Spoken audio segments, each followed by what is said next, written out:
মধ্যপ্রাচ্যে বসবাসরত বাংলাদেশিদের বিষয়ে খোঁজখবর রাখছেন প্রধানমন্ত্রী তারেক রহমান। সকালে পররাষ্ট্রমন্ত্রীর সঙ্গে বৈঠকে দিয়েছেন প্রয়োজনীয় দিক নির্দেশনাও। সেই সঙ্গে মধ্যপ্রাচ্যে অস্থিরতায় ফ্লাইট বাতিলের প্রভাব নিয়েও আলোচনা করেছেন প্রধানমন্ত্রী। বৈঠক শেষে প্রধানমন্ত্রীর পররাষ্ট্র বিষয়ক উপদেষ্টা হুমায়ুন কবির জানিয়েছেন, মধ্যপ্রাচ্য অস্থিরতায় বাংলাদেশে জ্বালানির সংকট হবে না। আধুনিকতায় পরিবেশ বান্ধব গ্রেট ওয়াল সেরামিক।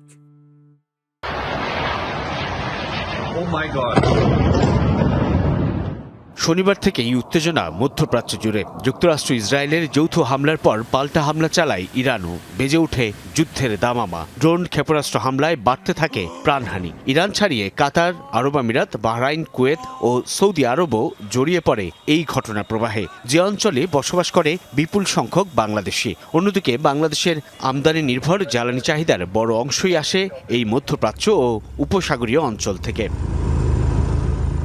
এমন বাস্তবতায় মধ্যপ্রাচ্য সংকটে শুরু থেকেই ঘটনার দিকে নজর রাখছে বাংলাদেশ।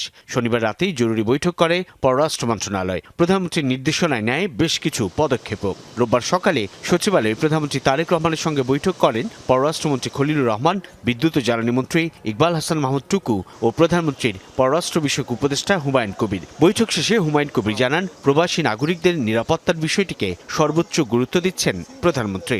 আমাদের সিটিজেনদের সিকিউরিটি প্রাধান্য দেওয়া এবং তাদেরকে সহায়তা করা, যাতে তারা কোনো ডিস্ট্রেস ফেস না করে, এবং যারা আমাদের স্ট্যান্ডার্ড প্যাসেঞ্জার আছেন এখানে আমরা সহায়তা দিচ্ছি তাদেরকে, যেমন যারা বিভিন্ন কাজের জন্য যাচ্ছে তাদের ভিসা হয়তো মেয়াদ এগুলো এক্সটেন্ড করা। কূটনৈতিকভাবে মধ্যপ্রাচ্য সংকট সমাধানে আন্তর্জাতিক সম্প্রদায়ের প্রতি আহ্বান জানিয়েছে বাংলাদেশ। পররাষ্ট্র বিষয়ক উপদেষ্টা জানান, মধ্যপ্রাচ্য অস্থিরতায় বাংলাদেশের জ্বালানির সংকট হবে না, আছে পর্যাপ্ত মজুদ।